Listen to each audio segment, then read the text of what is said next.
Hi friends, அஸ்லாம் வலைக்கும். Today Wednesday morning இன்னைக்கு காலையிலே விளாக் எடுக்க ஆரம்பித்தேன். மார்னிங் பிரேக்ஃபாஸ்ட்டுக்கு வந்து ரவா தோசை பண்ணியிருந்தேன். அதோட ரெசிபி ஷேர் பண்ணுறேன், கண்டிப்பாக செக் பண்ணி பாருங்கள். மார்க்கெட் போயிருந்தேன், நண்டு கிடச்சிச்சு, வாங்கிட்டு வந்தேன்.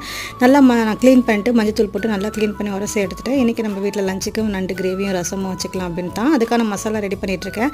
மிளகு ஒரு ஸ்பூன், சீரகத்தும் சோம்பு ஒரு ஸ்பூனு, பட்டை கிராம்பு கொஞ்சம் போட்டு நல்லா பவுடர் பண்ணிட்டு திருப்பி அதில் வந்து ஒரு ஸ்பூன் அளவுக்கு மல்லித்தூள், ஒரு ஸ்பூன் அளவுக்கு மிளகாத்தூள் இதை நல்லா கிரைண்ட் பண்ணி எடுத்துட்டாச்சு. தேவையான தக்காளி வெங்காயம் கட் பண்ணி வச்சுட்டாச்சு. வானல் வச்சுட்டு எண்ணெய் சேர்த்துட்டு வெங்காயம் போட்டு நல்லா வதக்கினதுக்கப்புறம் இஞ்சி போட்டு தக்காளி போட்டு மல்லி புதினா அப்படி போட்டு நல்லா வதக்கிட்டு நண்டையும் போட்டு நல்லா வதக்கியாச்சு. வதக்கிட்டு அதுக்கப்புறம் ஒரு கருவேப்பிலை நம்ம அரைச்சி வச்சுருக்க மசாலாவை சேர்த்து கொஞ்சமாக தண்ணி விட்டு நல்லா கொஞ்சம் கொதிக்கி விட்டோம் அப்படின்னாக்கா நண்டு மசாலா ரெடி ஆகிடும். இதோட வந்து ரசம் இருந்துச்சு, ரைஸ் வடிச்சிட்டேன். இதை வச்சு சாப்பாடு சாப்பிட்டோம். பக்கத்து வீட்டு நெய்வர் இன்னைக்கு கொஞ்சம் வந்து அவங்க வீட்டில் கெஸ்ட் வந்திருக்காங்கன்னு பிரியாணி செஞ்சுருந்தாங்க, அதையும் கொடுத்தாங்க.